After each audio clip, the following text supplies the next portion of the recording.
Document झालेले आहेत, police verification झालं, डॉक्युमेंट झाले, मेडिकल झाले, आता नियुक्ती देणार आहेत आणि हे का रिझल्ट रिवाईज करतायत? कुठलीही कोर्टची ऑर्डर नाही आहे. हा मोठा मराठ्यांवरती अन्याय आहे. 1.5 वर्षापासून आम्ही गुणवत्ता विद्यार्थ्यांना का डावललं जात आहे प्रत्येक वेळेस लिस्टमधून? तुम्हाला जर 48 वाला चालतंय तर मग 98 वाला का नाही? आणि आम्ही तर 186 मार्क पाडलेत, मग आमची काय चूक? आणि जाहिरातीप्रमाणे तुम्ही रिझल्ट लावता, नंतर तुम्ही फ्युचरिस्टिक GR ला कन्सिडर करून तुम्ही कसं काय चेंज करू शकता? 2014चा GR व्हॅलिड नाही हे तुम्ही कसं ठरवू शकता? काय कोणत्या बेसिसवर तुम्ही आज आमचा रिझल्ट रिवाईज केलाय जो आता आला डिसेंबर 19ला आमची 14 नुसार निवड झाली तो तुम्ही इनव्हॅलिड ठरवता? कोणत्या बेसिसवर ठरवता? मराठा आरक्षण नाही येतात, तो GR लागू झाला, मराठा आरक्षण नाही ह्याच्यात लागू झालं, नंतरचा GR नाही लागू झाला. तुम्ही प्री लावणार GR 14 नुसार, मेन करणार 2018 नुसार, आम्ही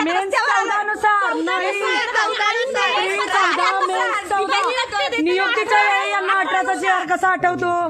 नियुक्तीच्या वेळी 18चा GR कसा आठवतो यांना? अजूनही मराठा समाजाला बाहेर जायचं असेल ना तर आज 10% आहे ना ते पण बाहेर फेकले जात आहे. सगळ्यांनी आजही आज आमची जी कंडिशन झाली ना उद्या तुमची किंवा तुमच्या पोराबाळांचीही होईल. आज जर साथ नाही दिली तर आज आपण आहोत, आम्ही लढलोय शेवटपर्यंत, लाखोने निवेदन दिले, कोणीही उभं केलं नाही आम्हाला कोणत्याच डिपार्टमेंटला, प्रत्येकाने डावलून लावलं. आज सर्व मराठा समाजाने आमच्यासाठी एकत्र झालं पाहिजे. एवढ्या पोरांचं भविष्य चांगलीला लागलेलं कुटुंब वाऱ्यावर सोडली.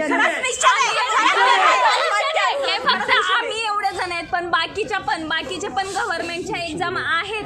300 मुलं अक्षरशः रोडवर आलेले, त्यांचं भविष्य पूर्ण टांगलीला लागलेलं आहे ह्या सरकारच्या अशा भोंगळ कारभारामुळे.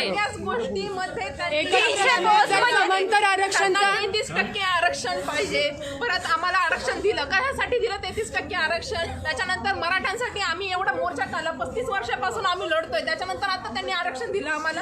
म्हणजे मराठ्याचं आरक्षण पण नको, समांतर आरक्षण नको, मग आम्ही मागायचं न्याय कोणाकडे मागायचं? 15%पेक्षा पण कमी निवेदन टोलवी केली जातीवाद्याखाली.